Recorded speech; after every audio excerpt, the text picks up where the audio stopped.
गुरुदेव महेश्वरा गुरु साक्षात परब्रह्म तस्मै श्री गुरुवे नमः। भारत जननी एक उदय हो, एक और स्वस्थ राष्ट्र का चिंतन में कोटि कोटि जनता की जय हो। आदरणीय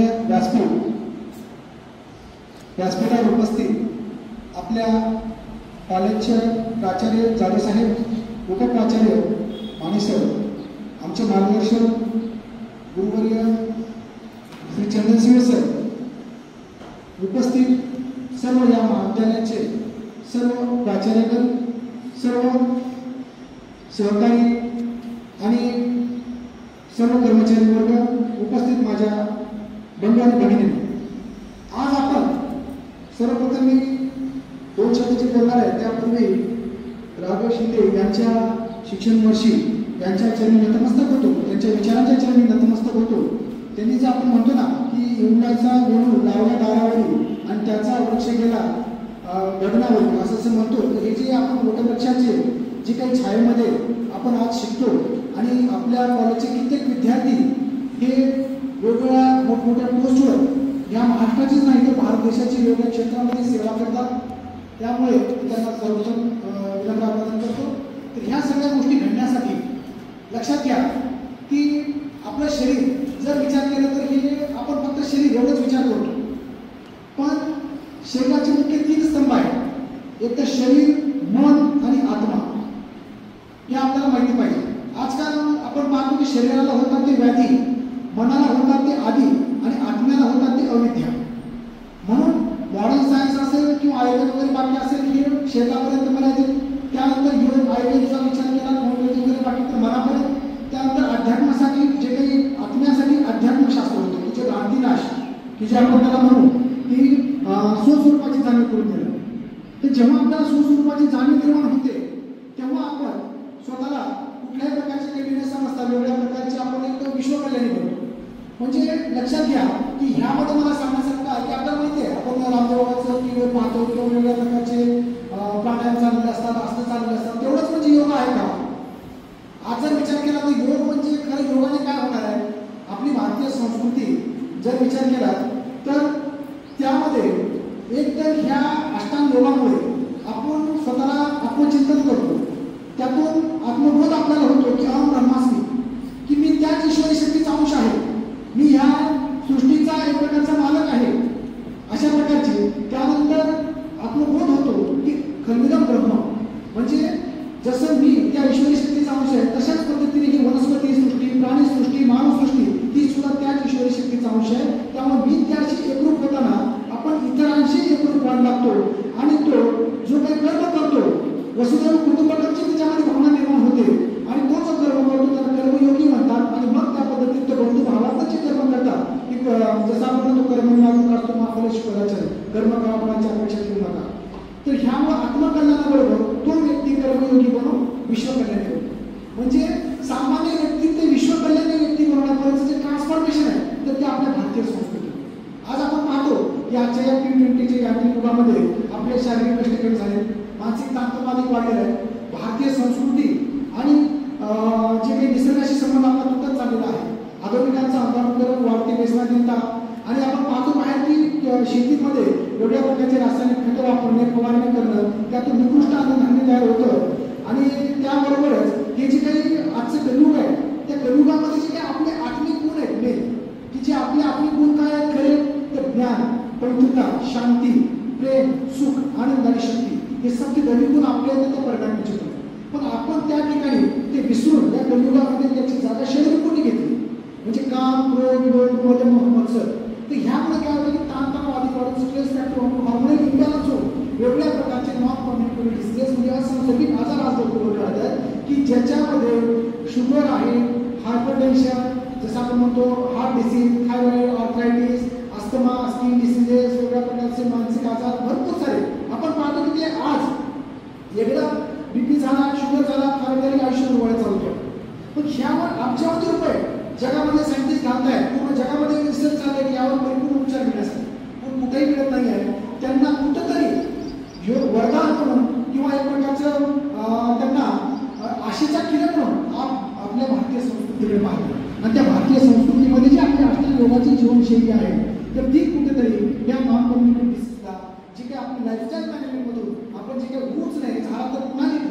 स्वास्थ्याचे स्वास्थ्य आतून स्वीकार पोषण, अशा पद्धतीने विचारधारा आपल्या याच्यामध्ये निर्माण होते. म्हणून आपल्याला योगा करायचा म्हणजे शारीरिक मानसिक आणि आर्थिक दृष्ट्या स्ट्रॉंग राहण्यासाठी आपल्याला कायमस्वरूपी योगा करायचा आहे. केवळ योग आहे दिवस आजचा म्हणून करायचा, दुसऱ्या दिवशी अंग दुखतंय म्हणून घरी सुट्ट्या घेऊन राहायचं हे नाही.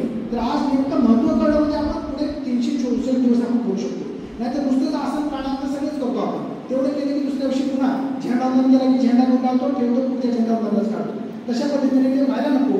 हे योग हे आचरण झालं पाहिजे. अशा पद्धतीने योगाचं महत्त्व आपल्याला कळलं पाहिजे. तर सगळ्यात महत्त्वाचं की जसं आपल्या संस्कृतीने आपल्याला हेल्थची डेफिनेशन सांगितली की health is a state of complete physical, mental, social wellbeing, not mainly absence of the disease, it is infirmity of अशा पद्धतीने. आणि संस्कृती काय म्हणते की समदोषा समागणीच समधातुमध्ये क्रिया प्रसन्न आत्मा इंद्रिय मन स्वस्थिती आहे.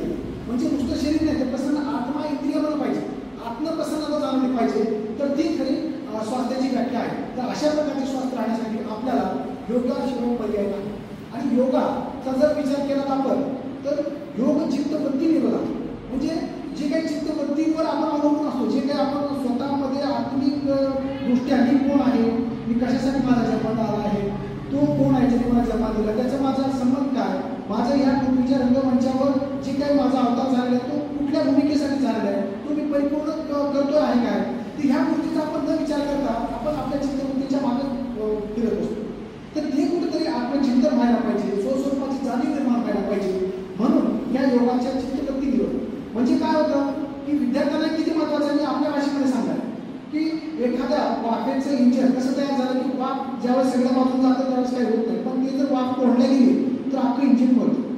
एखाद्या टेकडीवरून वेगवेगळ्या प्रकारची छोटी छोटी झरे वाहत आहेत, त्या जर झऱ्यांना आपण एकत्र केलं तर एक प्रकारची नदी होईल, ती पुढे जाऊन ह्या समाजाला सुजलाम सुफलाम करेल, कुठं जर धबधबा बनेल आणि तिथे कोणतं इलेक्ट्रिसिटी निर्माण करून ती समाजाची होईल. तर तशा पद्धतीने वेगवेगळ्या दिशेला धावणारे क्षणिक सुखाच्या मागे जे आपले काही विषयाच्या मागे जे आपले काही पंच ज्ञानेंद्रिय पडतात त्यांना कुठंतरी क्षणिक सुखाच्या मागे जाताना त्यांना थांबवायचं आणि जे काही आपलं उदाहरण ते ध्येय प्रत्येकाने ठरवले मला पुढे भविष्यात ठेवायचं, तर त्या ध्येयाच्या मागे कॉन्सन्ट्रेट करण्यासाठी आपल्याला या योगाचा प्रॅक्टिकली फायदा करून घ्यायचा. नाही योगा करणं म्हणजे आपलं घरदार सोडायचं फक्त काम हिमालय जायचं असं नाही. तर परिपूर्ण व्यक्तिमत्व विकासी बनून तो व्यक्ती स्वतःसाठी त्याला समाजभान, जसं तो आत्मभान, समाजभान, देशभान हे सगळ्या गोष्टी निर्माण झाल्यामुळे हे ह्या अष्टांग योगा महत्त्वाचं. तर अशा पद्धतीने योगा सकाळी स्वतःसाठी अर्धा तास 1 तास वेळ देणं का गरजेचं आहे. तर जे काही आपण सकाळी योगा, मेडिटेशन, प्राणायाम, धारणा, ध्यान वगैरे बाकीचे करतो, एक्सरसाइज वगैरे करतो, त्यातून जे काही आपल्या हॅपी हॉर्मोन्स सिक्रेट होतात, तर त्यातून जे काही एनर्जी मिळते तर ते दिवसभरामध्ये आपल्याला शरीर एनर्जेटिक ठेवण्यासाठी फार महत्त्वाचं असतं. जसं शार्पन द सॉ आपण म्हणतो की एक लाकूड तोडा होता, तो सुरुवातीला त्याचा मुलगा एक पहिलवान होता आणि त्याने शेतीकडे लाकूड तोडायचं. त्या शेतीला सांगितलं त्यांनी की आमच्या माझा मुलगा आहे त्याला लाकूड तोडायला, तर तो चांगलं काम करेल. मग त्याला कामावर ठेवल्यानंतर तो यायला लागला. पहिल्या दिवशी पहिल्या महिन्यामध्ये तो एका दिवसामध्ये 12 झाडं तोडायचं. परत 4 महिने झाले, पाहतो तर परत 8 झाडं आला, परत पुढे गेल्यानंतर 6 झाडं, परत दिवसाला झाडं तोडायला लागले. त्याच्यामुळे तो अक्षरशः डोक्यात हात लावून चिंतेत बसला. त्यानंतर तिथून एक ऋषी चालले होते, त्यांनी त्याने चिंतेचं कारण विचारलं की का बसला, तर तिने सांगितलं की मी 1 वर्षाखाली जेव्हा मी इथं आलो होतो तेव्हा माझी कार्यक्षमता एवढी स्ट्रॉंग होती की मी 12 झाडं तोडायचो आणि आता मला 2 पण तुटले होते. हे का, तर त्याने सांगितलं की बाबा तुझ्याकडे तेवढीच कार्यक्षमता आहे, तुला अनुभव जास्त वाढलेला आहे, तुला अजून जास्त वाढला पाहिजे, पण तू जे काही काम करतो त्याच्यामध्ये तू तुझ्या कुऱ्हाडीला धार लावतो का, सुरुवात तू आधी कुऱ्हाडीला धार लाव आणि मग तू लाकूड तोडायचं. तर तशा पद्धतीने शरीर आणि मनाला धार लावण्याचं काम हे योगा करतं, मेडिटेशन करतं, ध्यानधारणा करतं, तेव्हा आपली कार्यक्षमता चांगली वाढते आणि इतरांपेक्षा मग आपण अभिनव किंवा इनोव्हेटिव्ह जी वर्क आहे ती इतरांपेक्षा आपण जास्त चांगल्या पद्धतीने करायला लागतो. एवढी ताकद आपल्या भारतीय संस्कृतीमध्ये आहे आणि आपण म्हणतो ना की तुझं आहे तुझ्यापाशी परत तू जागा चुकलाशी अशा पद्धतीने. तर ह्यामध्ये तर आपण पुढं जाण्याच्या आधी आपण काय करू की ओंकार एक 5 ओंकार ओंकार म्हणण्याची जी पद्धत आहे, सुरुवातीला आपण धावपळ करून येतो, एका ठिकाणी बसतो, त्याच्यामध्ये समजा आपल्याला ओंकार करायचा आहे, तर जी आपल्या चित्तवृत्ती जी इतर पळत असतात, मन हे चंचल असतं, धावपळ करत असतं, तर त्या मनाला खाद्य देण्यासाठी एक नाद द्यावा लागतो. तर ते कॉन्सन्ट्रेट करण्यासाठी जसं सापाला बीन वाजवल्यानंतर ते स्थिर होतो, तशा पद्धतीने मनाला कुठला तरी एक नाद दिल्याशिवाय तो त्या मार्गात धावणार नाही, तो एकत्र कॉन्सन्ट्रेट होतो. म्हणून हे ओंकार असतात.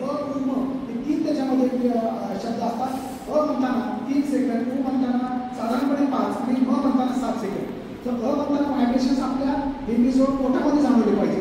ओ म्हणताना हृदयामध्ये फुफ्फुसामध्ये आपल्याला जाणवले पाहिजे. म म्हणताना ओठ अगदी मिटायचं आणि पूर्ण व्हायब्रेशन्स आपल्या बिंदूमध्ये जाणवले पाहिजे. म्हणजे ती ताकद या ओंकारामध्ये आहे. हा कॉन्सेप्ट आहे. आपण 3 ओंकार म्हणतो. तर पाणीचा खणता, माणसं आणि हाताची घ्या. आपण ते 2 श्वास घ्यायचा आहे आणि सोडायचे आहे. तुमच्या 2 श्वासाबरोबर आपल्याला ओंकार म्हणायचा आहे.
अश्वसंचालनासन, समंतलासन, पुन्हा इथे कोणी शिशु आसनामध्ये जाऊन अष्टांग स्थितीमध्ये जातो, भुजंगासन, त्याच्यानंतर हे अधोमुख श्वानासन किंवा पर्वतासन, अश्वसंचालनासन, पादहस्तासन, ऊर्ध्वहस्तासन आणि नमस्कारासन. तर अशा पद्धतीने आपल्याला फास्ट नमस्कार घालायला पाहिजे. कारण रोज जर तुम्ही घालत असाल तर हे सहज अनुवळणी पडले जातात. अशा प्रकारे 5 ह्याच्यामध्ये आपण 14 ते 15 सूर्यनमस्कार पटपट घालू शकतो. जेव्हा झॅकलिन फास्टेस्ट चॅलेंज हा डॉक्टरांसाठी विदिन सुमन म्हणजे एक पॅशनेट ॲथलेट्स आहेत आपल्या इंडियाचे आणि पायनल आहेत ते 3 पायथांचे. तर त्यांनी डॉक्टरांसाठी एक स्पर्धा बनवली की झॅकलिन फास्टेस्ट चॅलेंज. त्यांनी टास्क दिला होता 3 मिनिटाचा. 3 मिनिटामध्ये अशी काही कृती आहे की तुम्ही फास्ट करा आणि काही क्विज दिले होते प्रश्न. तर त्यामध्ये मी सहज पार्टिसिपेट केला होता आणि ज्या जिममध्ये त्यावेळेस एक 6-7 वर्षाखाली 2-2 तास एक्सरसाइज करायचो. पण जिममध्ये सगळे माझ्याकडे त्या म्हणजे कॉस्ट्युम जिमचा आता म्हणजे क्लोज हे सगळ्या गोष्टी असताना जिमचे सगळे इन्स्ट्रुमेंट्स असताना सुद्धा मी तिथे 3 मिनिटामध्ये जवळजवळ 15 ते 20 सूर्यनमस्कार फास्ट घातले होते आणि तो टास्क मी पाठवून दिला होता आणि त्यानंतर क्विज पण दिलं. तर मी पूर्ण इंडियामध्ये 3 मध्ये होतो आणि तिथे गेल्यानंतर मला असं लक्षात आलं की ऑल ओव्हर इंडियामध्ये मी फर्स्ट होतो डॉक्टरांमध्ये. अशा पद्धतीने सूर्यनमस्काराचं महत्त्व मी जाणून घेण्याचा प्रयत्न केला आणि विदिन सोमनला ते पडलं आणि तशा प्रकारचं फर्स्ट टाईम मला इंडियामध्ये मिळालं. सेकंड कोलकाताचे होते, थर्ड ग्वालियरचे होते की त्यांनी शीर्षाचं वगैरे केलं होतं आणि या पद्धतीने. तर हे आता लक्षात घ्या की हे झालं आसन, परत प्राणायाम. पण आता मला पुढच्या 5 मिनिटामध्ये मला हे समजून सांगायचं आहे घेण्याचं की इथं मी फक्त कवायती करण्यासाठी आलो नाही, तर आपल्याला फक्त आय ओपनिंगसाठी आलं की पुढचे तुम्ही 365 दिवस नाही तर आयुष्यभर तुम्ही योगाला हे तुम्ही आत्मसात केलं पाहिजे. योगा ही एक जीवन जगण्याची पद्धत आहे. It is a science of life, art of living अशा पद्धतीने. तर हे जे अष्टांग योग आहे हे खूप महत्त्वाचे आहे. म्हणून सांगण्याचा आम्ही प्रयत्न केला होता की आंतरराष्ट्रीय योगा दिवस जेव्हा केला त्यावेळेस सगळ्यांनी आम्ही सांगण्याचा म्हणजे प्रयत्न केला. आतापर्यंत 3 लेटर मला माननीय मोदी साहेबांचे आहेत की त्यांना जे काही सजेशन दिले त्यामध्ये की त्यामध्ये विशेषतः जे काही माध्यमिक विद्यालयाचे विद्यार्थी आहेत त्यांना अष्टांग योग हा ठेवला पाहिजे. तर जसं स्वामी विवेकानंद म्हणतात की आम्हाला फक्त 100 व्यक्ती द्या की अशा प्रकारचे संस्कारी की जे पूर्ण समाजाने देश बदलू शकतो. तर अशा प्रकारची ताकद या अष्टांग योगामध्ये. तर त्यामध्ये पहिली पायरी जी आहे यमाची आहे, दुसरी पायरी नियम आसन प्राणायाम प्रत्याहार धारणा ध्यान समाधी. तर यमामध्ये काय सांगितलं तर तत्र अहिंसा सत्य अस्त्रिय ब्रह्मचर्य परिग्रह. म्हणजे आपण समाजामध्ये राहताना काय नैतिकता आहे, आपली वैश्विक नियम काय आहे की काय रूल्स आहेत समाजाप्रती आपण राहताना पहिल्यांदा शिकतो. यम म्हणजे तत्र अहिंसा प्रत्येक गोष्टीची. हिंसा करू नका, शाब्दिक वाचिक काय असेल ते सगळ्या गोष्टी. अहिंसा सत्याने वागा. अहिंसा सत्य अस्तेय म्हणजे चोरी करू नका. ब्रह्मचर्याचं परिग्रह. ब्रह्मचर्य म्हणजे काम, क्रोध, लोभ, मद, मत्सर हे जे काही शरीर आहे त्यावर कंट्रोल ठेवायला शिका. मेडिटेशन करून नुसतंच कामाबद्दल ब्रह्मचर्य असेल तर शास्त्रशुद्ध पद्धतीने लग्नानंतर जरी आपण शास्त्रशुद्ध पद्धतीने मैत्रीण क्रिया जरी केली तर ती ब्रह्मचर्यामध्येच येते. फक्त त्या संबंधित नाही तर हे षडरिपूवर ह्या गोष्टी आहेत. त्यानंतर ब्रह्मचर्याचे अपरिग्रह म्हणजे समाजाला लागलेली एखादी गोष्ट ती आपल्याकडेच स्टॅग्नेट करून ठेवायची. म्हणजे खूप सारा पैसा आपण आपल्या घरात ठेवायचा आणि ते चलन फिरलं नाही पाहिजे समाजामध्ये. अशा प्रकारचं काही गोष्टींचं स्टोरेज आपल्याकडे केलं नाही पाहिजे, ही नैतिकता. त्यानंतर दुसरी पायरी आहे यम झाल्यानंतर नियमामध्ये काय आहे शौच संतोष व स्वाध्याय ईश्वर म्हणजे शुद्धता मनाची शरीराची. शौच संतोष म्हणजे कर्म करा, फळाची अपेक्षा ठेवू नका. म्हणजे आपण प्रांतपणे एखादी गोष्ट करण्यासाठी खूप चांगल्या पद्धतीने आपण प्रयत्न केला पाहिजे, पण फळ मिळालं नाही तर डिप्रेशनमध्ये जायचं. आम्ही बारावीला असताना मी डॉक्टरकीला गेलो, पण माझ्यामुळे असले काही विद्यार्थी जे मित्र होते तो हुशार होता पण त्याला थोडे मार्क पडले, त्याला जाता आला नाही, मग तो शिक्षक झाला.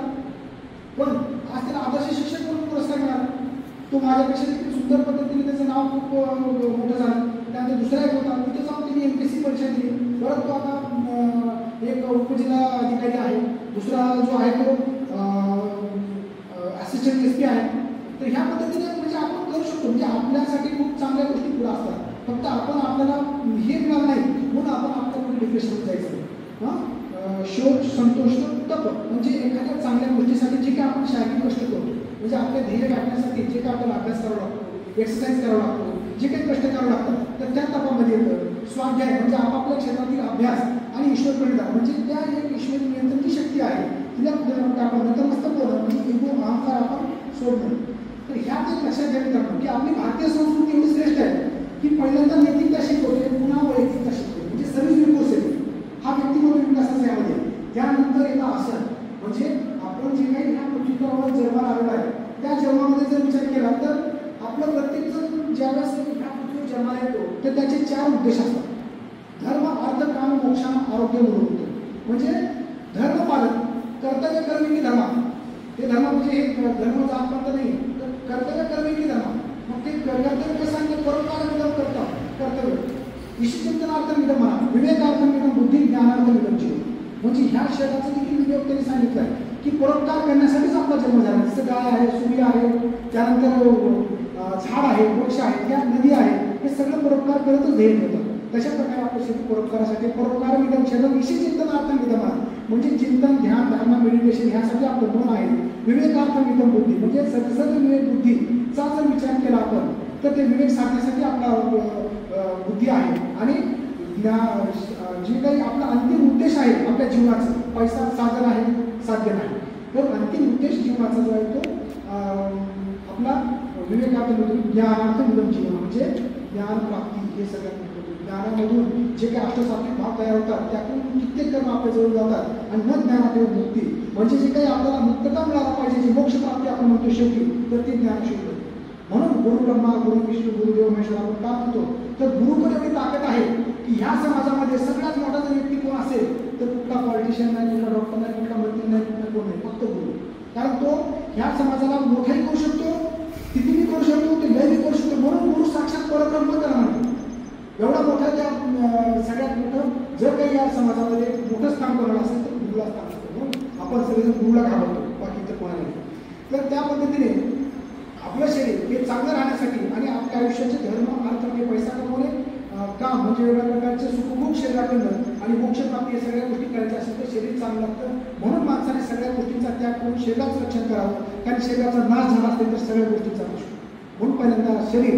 आणि म्हणून जर जीवनात यश कीर्ती पैसा सत्ता सगळं जर पाहिजे असेल तर 5 गोष्टींना सगळ्यात महत्त्व द्या की आरोग्यम विद्वत्ता सज्जन मैत्री महापुले जन्मा स्वाधीनताचे कुसम यद ऐश्वर्यम विना अपेक्षा. म्हणजे आरोग्य, त्यानंतर विद्वत्ता म्हणजे चांगल्या प्रकारचं शिक्षण आपण घेतलं पाहिजे, त्याला आपण कौशल्य राहिलं पाहिजे आणि गुरुचे आशीर्वाद, स्वतंत्र व्यवसाय या सगळ्या गोष्टी खूप महत्त्वाच्या. तर हे सगळं करण्यासाठी आपल्याला शरीर हे चांगलं वजनाप्रमाणे मजबूत बनवलं पाहिजे. म्हणून आसनं. आता आसनांमध्ये तुम्हाला मी हे सांगत प्रयत्न करतो की लाखो असणे तुम्ही बघताय का पुस्तक पडताना किती असणे काही नाही.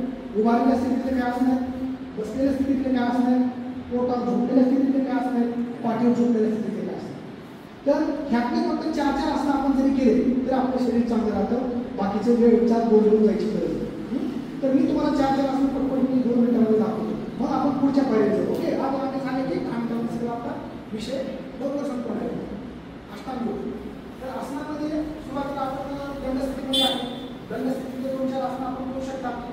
त्याच्यामध्ये सुरुवातीला जर आपण केलं तर प्रत्येक प्राण्यामागे एक आसन देण्याचा प्रयत्न केला आहे.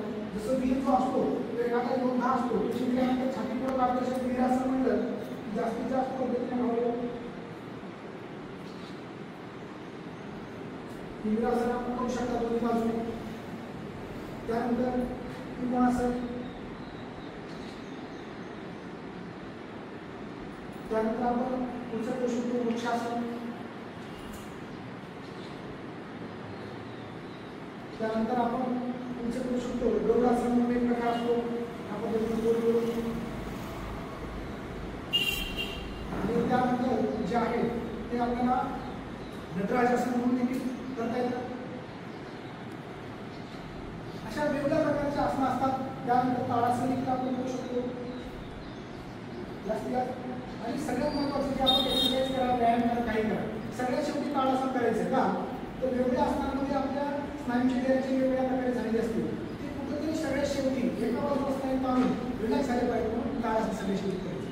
त्यानंतर बसलेल्या स्थितीमध्ये आपण खाली जे पोस्टर असते आणि विशेषतः जे आपल्या भगिनींना गर्भाशय किंवा इतर ज्या गोष्टी असतात तिथे सर्क्युलेशन वाढतं, वायुमंडळ पोट असेल कुंभ असेल तिथे सर्क्युलेशन वाढणं आपल्याला आणि पोस्टर भविष्यामध्ये वाढणार नाही, कॅन्सर होणार नाही, ह्या गोष्टी त्यामध्ये आपल्याला बटरफ्लाय म्हणतो आपण त्याला ह्या पद्धतीने.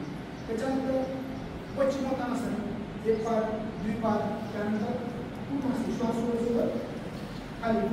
तर ह्यामुळं पश्चिम जो भाग आहे तो ताणला जातो आणि याला ब्रह्मचर्य आसन पण म्हणतात. त्यानंतर जो आहे तो अर्धवचंद्रासन, ह्या पद्धतीने हळूहळू आपण युट्यूबवर सुद्धा तुम्ही पाहू शकता काय कला व्हायचा.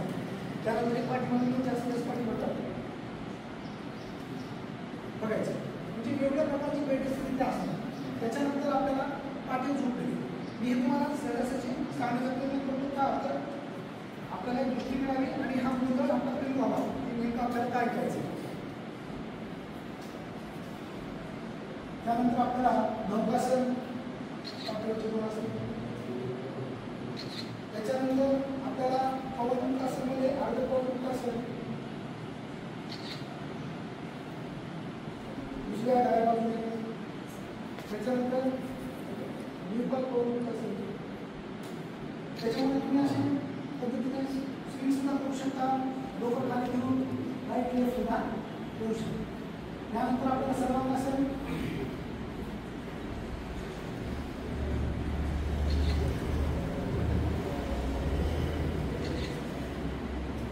त्यानंतर हलासन,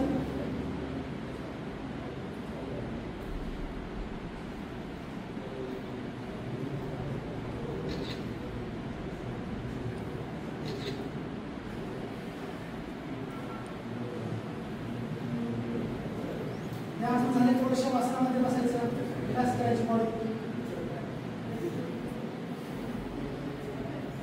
त्यानंतर पोटावर शासन किती सोपे आहेत. त्यामध्ये एक पांचर्वासन,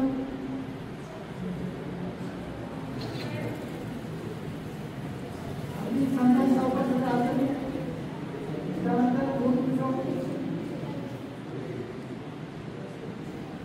शरवासन, छत्रपती तोल जसा तोळचा आकार असतो तशा पद्धतीने हे जे पोटाचे असतात सातव्यामध्ये म्हणजे सगळे सात असतात, साहित्य आहे सगळं तोळ होतं. त्यानंतर म्हणजे सात भुजंगासन करतो. सापाला जसे पाठीचे आजार नसतात ते पाठीचे संपूर्ण विकार ह्या पद्धतीने जातात.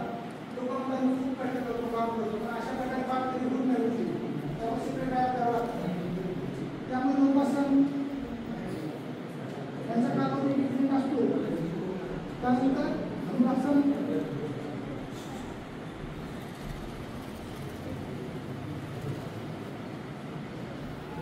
त्या पद्धतीने आपण करू शकतो. आणि इथे दमल्यानंतर 5 मिनिट शिशुआसन किंवा मकरासन सुद्धा आपण करू शकतो. तर हे 4 स्थितीमध्ये आसनं आहेत. तर गोंधळ न जाता अशा प्रकारचे आपण आसनं करायचे. आता आसन झाल्यानंतर हे सगळे बाहेरील आपल्याला व्यक्तिमत्व विकासासाठी ह्या 3 पायऱ्या होतात. चौथी पायरी आपली प्राणायाम. प्राणायामध्ये काय, प्राणायामध्ये प्राण म्हणजे आपलं जैविक शक्ती, शरीरामध्ये जी आपली प्राण ऊर्जा असते, आयाम म्हणजे बॅलन्स करणे अशा पद्धतीने. तर ह्या प्राणायामध्ये संत सावकाश लयबद्ध एखाद्या श्वासावर लक्ष म्हणजे श्वास घेणे संतपणे आणि एका क्रियेमध्ये ते श्वास सोडणे. जसं आपण पाहतो की पृथ्वी सूर्याभोवती फिरते, परत चंद्र आपल्या पोटीभोवती फिरतो, पूर्ण ब्रह्मांड फिरत राहतो, ते त्यांच्या एक लयबद्ध स्थितीमध्ये फिरते. त्याच्यामध्ये कुठलाही डिस्टर्ब झाला तर पूर्णपणे विनाश होऊन जाईल. त्या पद्धतीने आपल्याला ह्या प्राणायाम करता आलं पाहिजे. प्राणायाम विशेषतः पूर्वीचे का आपल्याला करायला सांगितलं तर लक्षात घ्या की योगशास्त्र हे आपल्याला असं सांगतं की प्रत्येकजण ह्या पृथ्वीवर जन्म घेताना ठराविक श्वास घेऊन जन्माला लागतो. ते श्वास संपले की आपलं आयुष्य संपतं. पण त्यामुळे समजा एखादा कुत्रा आहे तर तो श्वास कशा पद्धतीने घेतो, लागतो, तर तो 10 ते 12 वर्ष किंवा 15 वर्ष 20 वर्ष जगतो. त्यानंतर कसं काय करतं की श्वास घेता आणि पाण्याखाली जातात डुबकी मारून, म्हणजे त्याचा तुंबक जास्त होतो, त्याच्यामध्ये 500 ते 1000 वर्ष जगतो. त्यामुळे आपण सामान्य विचार करा की ज्यावेळेस आपण पूर्ण श्वास घेतो सोडतो 4 सेकंद लागतात. तेच एका मिनिटाला जर विचार केला तर 16 श्वास आपण घेतो सोडतो. त्याच्यानंतर एका तासाला जर विचार केला तर 960 वेळेस श्वास घेतो सोडतो. एका दिवसाला बघितलं तर 21,600 श्वास घेतो आपण सोडतो. आणि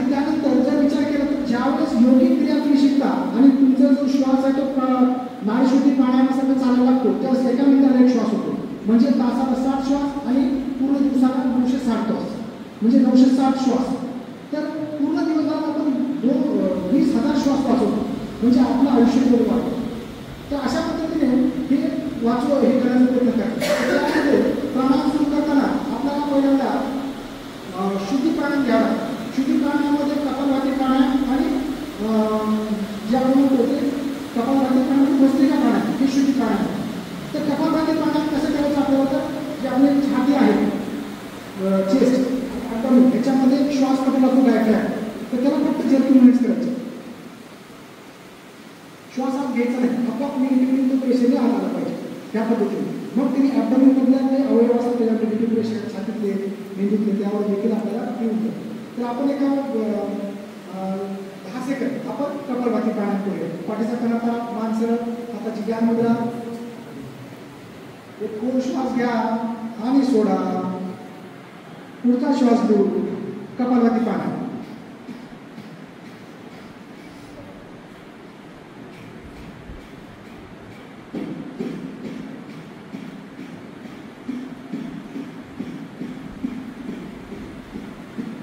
शुद्धी प्राणायाम म्हणजे पुढचे प्राणायाम सुरू करण्यासाठी शुद्धी प्राणायाम, शुद्धी होती नाड्याची, त्याच्यामुळे आपल्याला पॅरालिसिस म्हणा, सर्क्युलेशन आपलं चांगलं राहतं. कंटिन्यूअस जर स्टॅग्नेशन येतं, तर स्टॅग्नेशन हात नाही होऊन जातं. त्यानंतर पुढची जी शुद्धी प्राणायाम आहे तो भस्त्रिका प्राणायाम. भस्त्रिका प्राणायामामध्ये लोहाराचा, भस्त्रिका म्हणजे लोहाराचा भाता, म्हणजे पूर्ण श्वास भरतो, लोहाराचा भाता पूर्ण सोडतो. तर त्या पद्धतीने आपल्याला 1 म्हणलं की पूर्ण श्वास हा घ्यायचा आहे, 3 म्हणलं की श्वास घ्यायचा आणि पुढचे केले की जोर श्वास सोडायचा, जोर श्वास घ्यायचा, सोडायचा. तर दोन्ही हात आपले एकत्र समोर, दोन्ही हाताच्या समोर, 2 श्वास सोडायचा आणि पुढचा श्वास घ्या, सोडा. 1 1 1 2 1 3 1 4 1 5 घ्या, सोडा, घ्या, सोडा, 1 5 6 या पद्धतीने करू शकतो. आता अनुलोम विलोम प्राणायामामध्ये काय असतं, बेसिक पटपट तुम्हाला सांगतो. एखादी आपण प्रणव करू शकतो, म्हणजे बोल आहे की असं किंवा असं करतो. आपण सगळा या पद्धतीने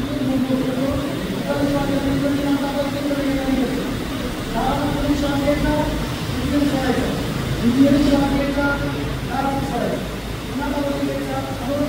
म्हणजे आपल्या जी काही श्वास बेसिक प्राणायामामध्ये सांगतो की ठराविक वेळेपर्यंत श्वास घ्यायचा, थांबवायचा आणि सोडायचा. तर मी तुम्हाला सांगू शकतो 4 मिनिटपर्यंत श्वास घ्या. श्वास घेणार आपण त्याला कुंभक म्हणतो, श्वास थांबणार त्याला कुंभक म्हणतो आणि श्वास सोडण्याला त्याला आपण द्यायचं पूर्ण द्यायचं. आपण सगळ्यांनी करायचं बेसिक एक त्याला आहे. तर मी 4 मिनिट श्वास घ्यायला होतो, 4 मिनिट किंवा 6 मिनिट सोडा. हे तुम्ही घरी जाऊन 8 सोडा अशा पद्धतीने वाढू शकतो. ओके. तर काम करायला अशा पद्धतीने तुम्ही हे करायचं. पाठीचा कणा, माणसावर हाताची ज्ञान मुद्रा. एक खोल श्वास सोडा आणि श्वास घ्यायला की समजा घ्यायचं, 4 मिनिट करायचं, 4 मिनिट टिकवायचं, तुमचे 6 मिनिट आपली सोडायचं. पहिलं सोडून परत काउंट ऐकायचं, कंटिन्यू नाही बदलत. खोल श्वास घ्या आणि सोडा. पुढच्या श्वासासह श्वास घ्या, 1 2 3 4 थांबा, 1 2 3 4 सोडा, 2 3 4 5 6 श्वास घ्या, 2 3 4 टिकवा, 2 3 4 सोडा, 2 3 4 5 6 श्वास घ्या, 2 3 4 टिकवा, 2 3 4 सोडा, 2 3 4 5 6. हे झालं बेसिक प्राणायामाचं. पुढं बघायचं लास्ट प्राणायाम भ्रामरी प्राणायाम. भ्रामरी प्राणायाममध्ये काय करायचं, अशाच पद्धतीने 4 राऊंडमध्ये श्वास आपल्याला गळ्याला घासून घ्यायचा.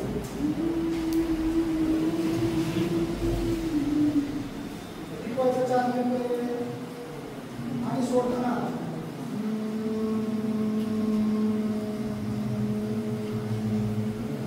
जे श्वास घ्यायचा आहे 4 मिनिट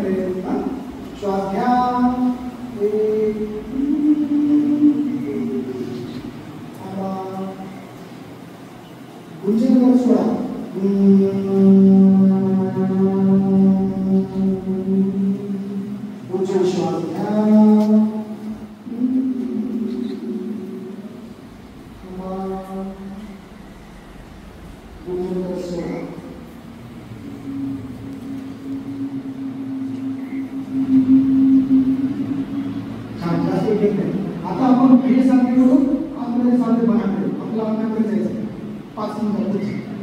तर आता हे झालं त्यानंतर अवस्था आहे ह्या प्राणायामामुळे आपण डायरेक्ट मनावर कंट्रोल करू शकत नाही, म्हणून श्वासामार्फत आपण त्या मनावर कंट्रोल करू शकतो. त्याला कंट्रोल आपण आणू शकतो, चंचल मनाला तीव्र आणू शकतो.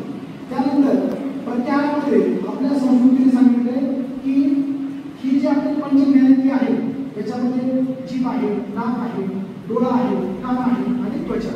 ह्यामध्ये जे काही विषय वाचण्यामध्ये जे काही आपण अडकलेलो असतो बरेच तर ते इंद्रियांच्या जुमानं त्या इंद्रियांना सोडून घ्यायचे विषयांचे. तर जसं कासव असतं पूर्णपणे ते जे हातपाय आणि डोकं आपण मोडून घेतं तशा पद्धतीने क्षणिक सुखाच्या मागे लागणाऱ्या हे जे काही विषय जे पंचज्ञानेंद्रिय त्यांच्या विषयांच्या तावडीतून क्षणिक सुखाच्या तावडीतून सोडून त्याला आतमध्ये आपल्याला त्यांच्या जुमानं सोडायचं. त्यानंतर धारणामध्ये काय आहे? धारणामध्ये ज्यावेळेस आपण आता इंद्रियांच्या जुमानं म्हणजे काय की समजा मला जिभेचे आता चुचले बघितले तर मला पुढे खायला आवडतं, मला बाकीच्या गोष्टी आवडतात, म्हणजे नागपूर तुम्हाला वाटतं पण भविष्यामध्ये मला त्रास होणार. समजा मला डोळ्यांचं बघितलं मला पिक्चर बघायला आवडतं, इंटरनेटवर रील्स जास्त बघत असतो, तर त्यातून मला विसरलं पाहिजे आणि माझं ध्येय काय तिकडे विचार केला पाहिजे. अशा प्रकारचे जे काही आपण असतात सगळ्या गोष्टी तर त्या गोष्टीतून आपल्याला सुख लागलं पाहिजे. हे प्रत्याहारामध्ये. त्यानंतर धारणामध्ये काय आहे की माझं ध्येय काय, मला काय व्हायचं, मला समाजसेवक व्हायचं, मला चांगलं शिक्षक व्हायचं, मला जे काय व्हायचं तर ते ध्येय आपल्याला धारणामध्ये ठेवायचं आहे. आणि ध्यानामध्ये आपल्याला पूर्ण आपल्या ध्येयासाठी जे जे काही गोष्टी लागतात ते आपल्या गुरु आशीर्वादाने त्याचा आपल्याला तपश्चर्या करायची. आणि समाधीमध्ये आपलं सगळं आत्माप्रमाणे समाधीमध्ये आपण आपलं ध्येय काढायचं आणि परत चांगलं आपल्याला मिळतो. तर ह्या अष्टांग योगामुळे आपलं व्यक्तिमत्व सुधारून आपण अशा पद्धतीने हे स्वतःला हात घालू शकतो. म्हणून हे आज काही 20+ योगा डे जे आहे ते केवळ आसन आणि प्राणायाम म्हणजे योगा नाही तर हे अष्टांग योगाचं आचरण ही योगा आहे.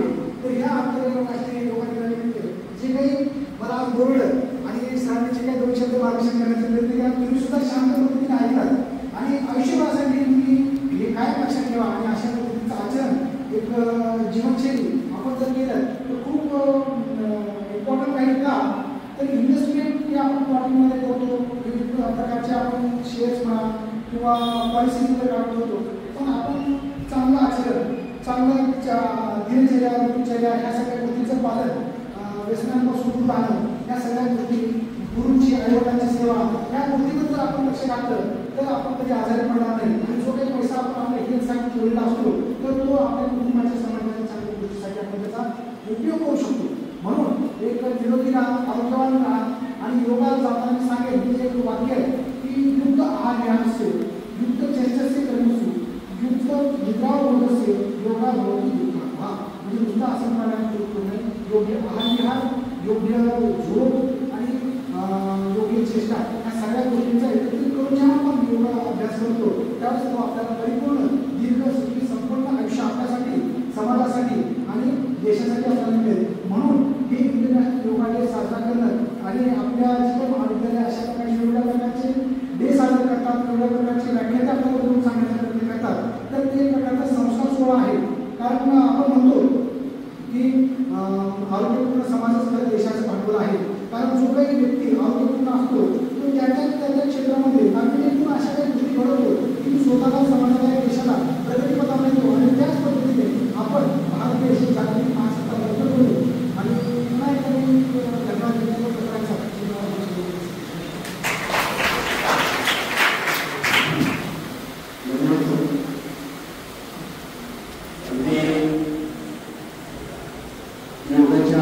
वेगवेगळ्या स्टेप्स डॉक्टर साहेबांनी आपल्या बोललेले आहेत.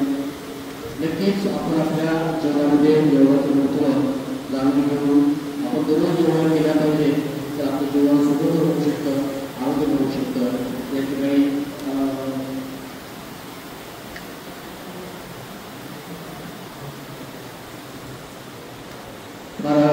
वेळेपासून म्हणजे आपल्या सर्वांना माहिती आहे की डॉक्टर बाबासाहेब त्यांचं मल्टी स्पेशालिस्ट हॉस्पिटल असून सुद्धा त्यांनी या समाज कार्यामध्ये स्वतः झोकून दिलेला आहे. त्यांनी कर्नाटक शहरात तालुक्यामध्ये जिल्ह्यामध्ये त्यांनी आरोग्यामृत नावाचं एक पुस्तक त्या ठिकाणी पब्लिश केलेलं आहे आणि ते पुस्तक सुद्धा पंतप्रधानांपर्यंत हे पुस्तक पोहोचलेलं आहे. तेव्हा त्याच्यासाठी एक जोरदार टाळ्या आपण डॉक्टर साहेबांचं फार मोठं योगदान दिलं आपल्याला आहे आणि प्रत्येक वर्षी आपल्या भागातून ते मार्गदर्शन करतात. तेव्हा आजही या वर्षाच्या निमित्त ते आपल्या महाविद्यालयामध्ये आले, आपल्याला मार्गदर्शन केलं, त्याबद्दल मी त्यांचा फार आभार व्यक्त करतो. तसेच सर्व विद्यार्थी आले, सर्वांनी या ठिकाणी काही स्टेप या ठिकाणी केलेले आहेत. आमचे सहकारी मित्र कर्मचारी उपस्थित आहेत, सर्वांसाठी आभार व्यक्त करतो आणि अध्यक्षांच्या परवानगीनं आजचा हा कार्यक्रम संपन्न झाला असं मी जाहीर करतो. धन्यवाद. काही विद्यार्थ्यांनी